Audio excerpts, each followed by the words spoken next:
오늘 말씀의 제목을 따라해 보시기 바랍니다. 우리는 어쩔 수 없습니다. 그래서 기도합니다. 네, 한 번만 다시 따라해 보겠습니다. 우리는 어쩔 수 없습니다. 그래서 기도합니다. 감사합니다. 여호수아 말씀을 월요일마다 보고 있습니다. 여호수아는 총 24장까지 있다고 말씀을 드렸던 것 같아요. 총 24장까지 중에서 이제 딱 반으로 나눴을 때 1장부터 12장까지가 정복 전쟁과 관련된 이야기였다고 설명을 드렸습니다. 그리고 12장부터 이제 뒷부분은 정복한 땅을 이제 분배하는 내용에 대해서 나온다고 말씀을 드렸던 것 같아요. 기억하실 분 계실지 모르겠지만 오늘 말씀은 15장 말씀입니다. 13장부터 분배가 시작되었는데요. 이 분배는 총 2번에 걸쳐서 나눠졌다고 이야기합니다. 이렇게 보는 견해들이 있습니다. 1차 분배와 2차 분배인 겁니다. 1차 분배는 길갈이라는 지역에서 행해진 것으로요. 14장부터 17장까지 그 분배의 상황이 이야기되고 있습니다. 13장부터 분배가 시작됐을 때 13장은 요단 동편, 이스라엘 백성들이 가나안 땅에 들어가기 전에 요단강을 건너기 전 동편 지역을 먼저 점령했는데 그 지역을 세 지파가 원했습니다. 바로 르우벤, 갓, 므낫세, 절반에 해당하는 지파가 요단강 동편을 원해서 그 땅을 분배하는 내용이 이제 13장이고요. 14장부터 17장까지는 실로에서 1차 분배의 내용들이 묘사되고 있습니다. 그리고 2차 분배는 실로라는 지역에서 행해진 분배로 18장에서 19장까지 분배를 마칩니다. 그러면 나머지 20장부터 24장은 이제 여호수아의 결말과 관련된 이야기들입니다. 도피성은 어떻게 할지, 레위 지파는 어떻게 할지, 그리고 여호수아의 마지막 말, 이렇게 해서 여호수아의 전체 내용은 마무리되어지는 거예요. 그렇게 여호수아는 총 24장 중에서 오늘 우리가 읽은 15장 말씀은 1차 분배가 한창 이루어지던 과정에 있는 말씀을 저희가 이 새벽에 읽어봤습니다. 20절부터 63절이었습니다. 그래서 총 40여 절에 관련된 말씀이었는데요. 여기 지명이 굉장히 많이 나와요. 아침에 보셔서 아시겠지만 이걸 다 읽기가 아침에 좀 힘드실 것 같아서 대표적으로 좀 저희가 중요하게 봤으면 하는 구절 위주로 오늘 이 아침에 좀 살펴봤습니다. 1차 분배의 시작은 유다 지파가 처음으로 언급됩니다. 유다 지파. 유다 지파는 많이 들어본 이름이고 많이 들어본 지파죠. 왜 많이 들어보셨습니까? 바로 다윗이 유다 지파였고 예수님의 계보가 유다 지파를 통해서 이루어집니다. 그래서 유다 지파는 12지파 중에서 좀 가장 의미 있는 지파 중에 하나였어요. 1차 분배가 시작되는데 유다 지파가 처음으로 언급됩니다. 유다 지파는 어떤 지파입니까? 민수기에서 이스라엘 백성들이 인구조사를 한번 해요. 우리가 얼마나 많은지, 우리가 지파별로 몇 명이나 모여 있는지. 그때에 가장 많은 인원수가, 가장 많은 인구가 모여있던 지파가 바로 유다 지파였습니다. 1차, 2차에 걸쳐서 그때도 인구조사를 총 2번 하는데 2번 다 가장 많은 인구를 차지하고 있었던 지파였어요. 그 시절에 인구가 많다는 것은 곧 지파의 힘이 그만큼 컸다는 것을 알 수 있는 겁니다. 그 시절에 사람이 많다는 것은 곧 힘이었기 때문에 유다 지파는 이스라엘의 중심이 되는 지파임이 분명했습니다. 오늘 실제로 분배가 처음 시작될 때도 가장 먼저 그 이름이 등장하는 거예요. 유다 지파가 가장 먼저 어떠한 지역을 받게 됐는지, 어떠한 지역에서 그들의 이제 가나안 땅의 생활을 시작하게 됐는지에 대한 내용들이 저희가 오늘 읽은 말씀 잘 나와 있습니다. 그런데 오늘 말씀을 제가 아까 이야기해 드렸지만 63절까지 20절에서 굉장히 많은 지명들이 등장해요. 엄청나게 많은 지명들, 또 굉장히 생소한 이름들이 오늘 이곳에 등장하는 거예요. 그만큼 유다 지파는 넓은 지역을 차지했었다고 볼 수 있습니다.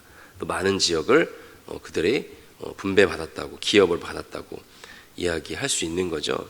그리고 또 이렇게 자세하게 설명할 만큼 유다 지파의 땅은 중요한 의미를 갖기도 했습니다. 오늘 유다 지파의 땅은 그럼 어떤 지역을 중심으로 소개가 됩니까? 저희가 오늘 읽은 몇 절의 말씀에 어떠한 지역들을 차지하게 됐는지에 대해서 간단하게 살펴볼 수가 있습니다. 저희가 21절 말씀을 처음 봤죠? 21절 말씀 한번 볼까요? 거기에 보면은요, 뭐라고 나오냐면요, 22절까지의 말씀을 보면 유다 자손의 지파가 그들의 가족대로 받은 기업은 이러하니라. 그래서 처음에 유다 자손의 지파의 남쪽 끝 에돔 경계라고 해서 유다 지파의 남쪽 끝 에돔 경계에 관련된 지명들이 이제 쭉 나오는 거예요. 남쪽 끝 에돔 경계. 이곳은 다른 지방, 다른 나라와 이방 나라와 접견해 있는, 붙어 있는 지역이라고 보는 견해입니다. 이곳에는 비옥한 땅도 많이 있지만 이곳에는 사막도 있었다고 해요. 사막.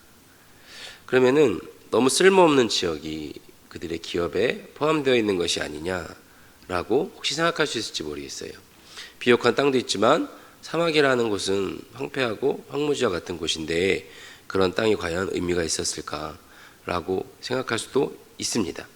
그런데 말씀드린 것처럼 에돔 경계라고 해서 국방의 어떤 중요한 요충지로서 다른 나라의 경계 접견 지역에 있었던 이곳은 사막 지역이 오히려 천연의 방어 지형으로 활용할 수 있었다고 보는 이야기도 있습니다. 그래서 다른 나라의 경계에 해당되는 지형이었기 때문에 오히려 더 요긴하게 그 사막 지형까지 사용할 수 있었다고 말할 수 있는 겁니다. 다음은 33절입니다. 33절. 저희가 읽은 구절이죠. 어떻게 시작합니까? 평지에는 이라고 합니다. 평지에는. 그래서 평지에 해당되는 지역이 어떤 지역인지 또 쭉쭉쭉쭉 이야기를 하고 있는 거예요. 어디가 평지에는 해당하는 지역이었다. 평지. 말만 들어도 조금 마음이 안정되는 단어 아닙니까? 평지는 유다 지파의 기업 중에서 대부분이 기름진 목축지로 구성되어 있다고 이야기들을 합니다. 그곳에서도 애굽과 지중해 뻗어 있는 남부 해안 평야지대는 굉장히 풍부한 양식을 생산할 수 있는 곡창지대로 유명하다고 합니다. 그래서 이곳은 유다 지파뿐만 아니라 이스라엘 다른 지파들에게도 도움을 줄 수 있을 만큼 이스라엘의 젖줄과도 같았던 그러한 풍요로운 지방이라고 해석을 하기도 합니다. 남부 경계에 있었던 사막, 또 평지에 있었던 이런 곡창지대가 모두 유다가 분배받았던 기업이었던 거예요. 그러면 다음은 어디입니까? 48절 산지는 이라고 나옵니다. 산지는. 그리고 61절 광야는 이라고 나옵니다. 유다 지파는 남쪽 경계를 시작으로 해서 평지, 그리고 48절 산지, 그리고 61절 광야라고 해서 굉장히 다양한 종류의 땅들을 분배받은 거예요. 굉장히 넓은 지역, 많은 지역의 땅들을 분배받은 겁니다. 그런데 여기에서 말하는 이 산지는 저희가 오늘 15장 앞에서 봤던 말씀들, 초반부에 1절부터 나왔던 내용들, 갈렙과 온니엘이 정복한 지역으로 이야기합니다. 이곳은 산지와 광야 지역과 함께 훗날 이 유대 왕국의 중심 무대가 되는 요충지가 됩니다. 저희가 오늘 20절에서 63절 말씀을 다 보진 않았지만요, 그냥 이렇게 눈으로만 쓱 봐도 굉장히 빼곡한 단어들과 빼곡한 지명들이 저희 눈이 조금 어지러워질 만큼 많은 이야기들이 나오지 않습니까? 그냥 쓱 볼 때는 과연 이렇게 많은 지명들이, 이런 구분들이 다 무슨 의미가 있나, 그 주에 이런 것들을 구구절절 설명해 놓았는가 싶은 생각이 들 수 있습니다. 그런데 이 땅 하나하나에는 다 하나님께서 이 땅으로 인도하시기 위해서 이스라엘 백성들에게 함께 하셨던 이야기들이 담겨 있는 것이고요.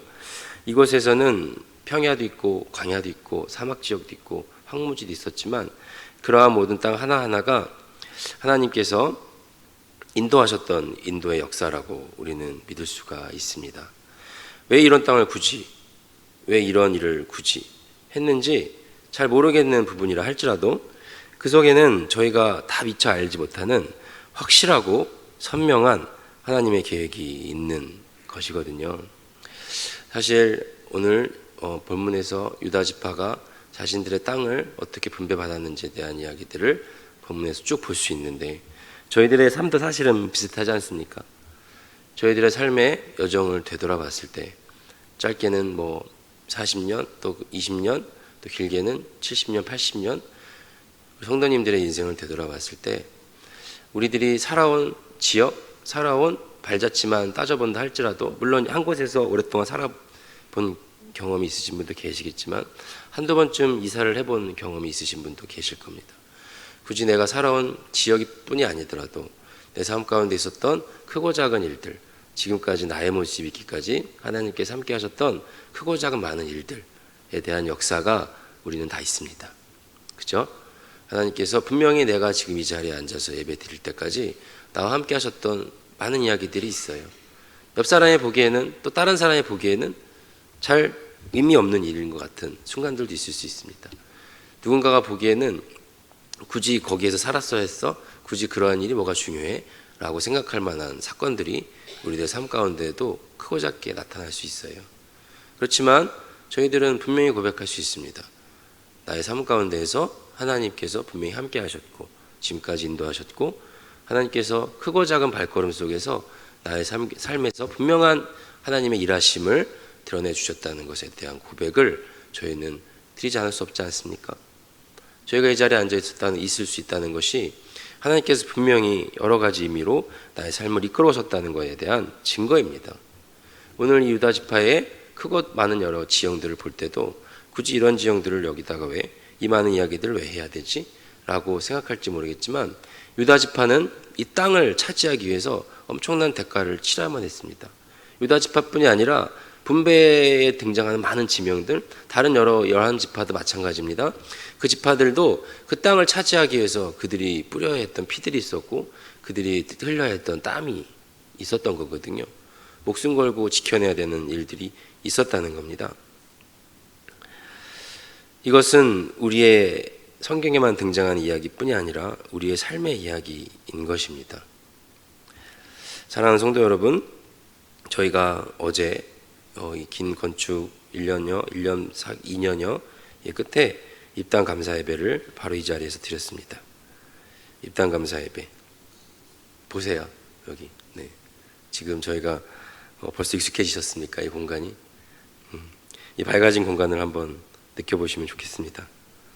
주변 한번 보시고 이렇게 밝아지고 새로운 분위기에서 저희가 또 새벽 예배를 드리고 있습니다. 이런 거 보면은 참 그런 생각을 떨칠 수가 없어요. 새거가 좋긴 좋구나. 사람 마음이 참 간사하죠. 그런 것 같아요. 제가 제 마음을 보면 새거를 보면 헌거는 왜 또 그렇게 낡아 보이고 못 쓸 것 같이 보이고 거기서 어떻게 썼는지 싶고 허름해 보이는지, 새거를 보면 일단 그냥 새거라서 좋은 그런 거 있지 않습니까? 저희가 하다못해 신발을 하나 사도 옷을 하나 새 옷을 입어도 새거는 좋잖아요. 저만 그렇습니까? 오늘 저희가 이 새벽에 이 공간에서 예배를 드리고 있습니다. 이 공간 여기저기 또 이것저것 의미 없어 보이는 것들을 한번 살펴보시면 좋겠어요.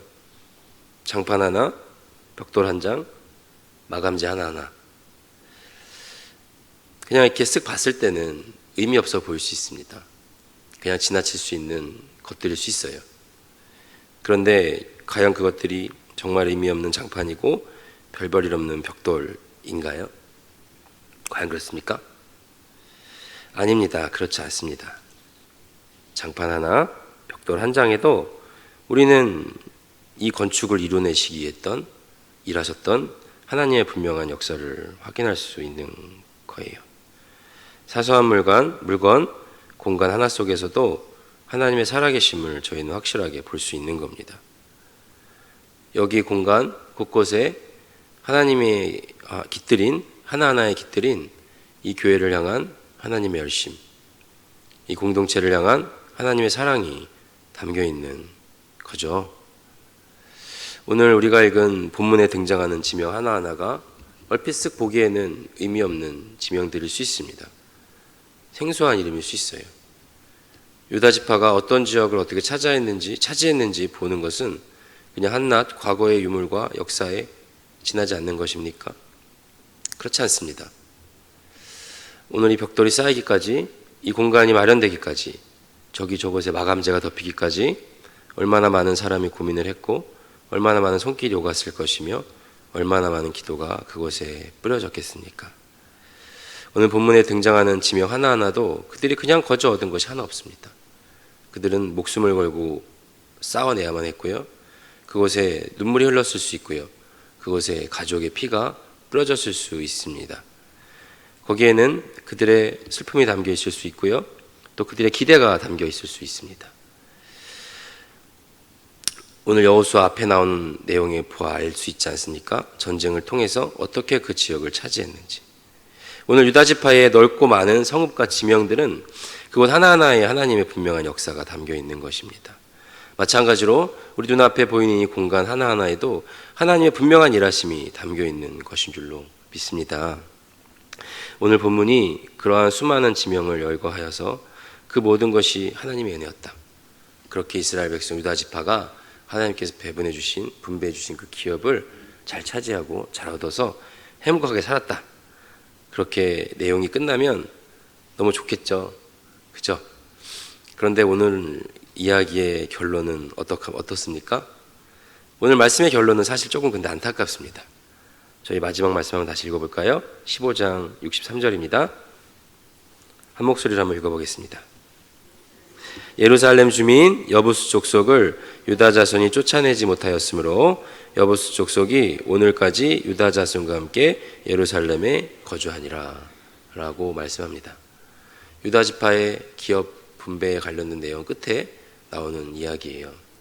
유다 지파가 이렇게 하나님의 은혜로 많은 지역을 차지했고 많은 지역을 이렇게 기업으로 받아서 그들의 이제 하나님 안에서 정말 행복한 이야기들을 써내려 갔다면 하나님 일하심이 완벽하고 깔끔하다. 역시 하나님 일하시면 두 번 손볼 게 없어 라고 생각할 수 있어요. 그런데 오늘 말씀의 결론은 분명히 하나님께서 모든 족속을 몰아내고 그 땅을 차지하라고 말씀하셨는데 불구하고 이스라엘을 대표하는 유다 지파조차 이방 족속을 쫓아내지 못했어요. 그래서 함께 살고 있다는 조금 안타까운 내용으로 오늘 이야기가 끝납니다. 그렇게 이야기가 끝나요. 조금 안타까운 결말이에요. 왜 꼭 이렇게 끝나야만 됐지? 그런데 이러한 내용을 통해서 혹자들은 하나님을 오해하고 성경의 진실성을 훼손하려고 합니다. 하나님이 하신 일이라면 오류가 있어야 되는 거, 오류가 있으면 안 되는 거 아니냐, 이거는 깔끔하고 완벽하게 끝나야 되는 거 아니냐라고 이야기하는 사람들이 있어요. 그리고 어떤 사람들은 그런 의견에 동조합니다. 그렇지만 저는 이런 성경의 의외성, 성경의 적나라한 그 시대의 상황에 대한 기록, 이것이 오히려 성경을 더 신뢰하게 해줍니다. 사람들은 얼마든지 누군가를 속일 의도로 좋은 얘기들만 쓸 수 있어요. 좋게 포장해서 마무리 지을 수 있거든요. 성경의 기자도 얼마든지 자신들이 보여주고 싶은 완벽한 하나님만을 이곳에 기록할 수도 있었을 것입니다. 그렇지만 성경은 완벽한 결말로 끝나지 않는 경우가 참 많아요. 저는 오히려 그러한 성경의 적나라한 사건에 대한 이야기들이 더 성경에 대한 신뢰감을 높여줍니다. 그렇게 포장하지 않고 있는 그대로 다 이야기해주는 성경의 이 말씀들. 너무 해피엔딩으로 명랑만화 같은 스토리로 끝나게 된다면 오히려 더 의심했을 수 있을 것 같아요. 과연 그랬을까? 그렇지만 성경은 늘 적나라하게 인간의 실패를 적어놓습니다. 사람들의 실패를 적어놓는 거예요. 이것은 하나님의 실패가 아니에요. 저 인간들의 실패예요. 하나님은 늘 정확하게 말씀하셨고 그 말씀하신 바를 우리가 믿음으로 실천했을 때 그에 맞는 결과도 보여주십니다. 그렇지만 인간의 연약함과 불완전함이 그것들을 변질시키죠. 하나님의 완벽함을 훼손시킵니다. 그리고 이렇게 안타까운 결말이 나오는 거예요. 이런 일은 굳이 여호수아뿐이 아니더라도 이 오늘 본문 내용뿐이 아니더라도 전체적으로 많이 나옵니다.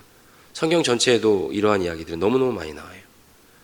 그런데 과연 이것이 비단 성경 안의 일뿐입니까? 우리의 일상과 우리의 삶은 과연 아니라고 할 수 있습니까? 우리의 삶은 과연 모든 것이 완벽합니까? 완벽하다 말할 수 있으면 저희는 주님의 능력이 필요 없죠.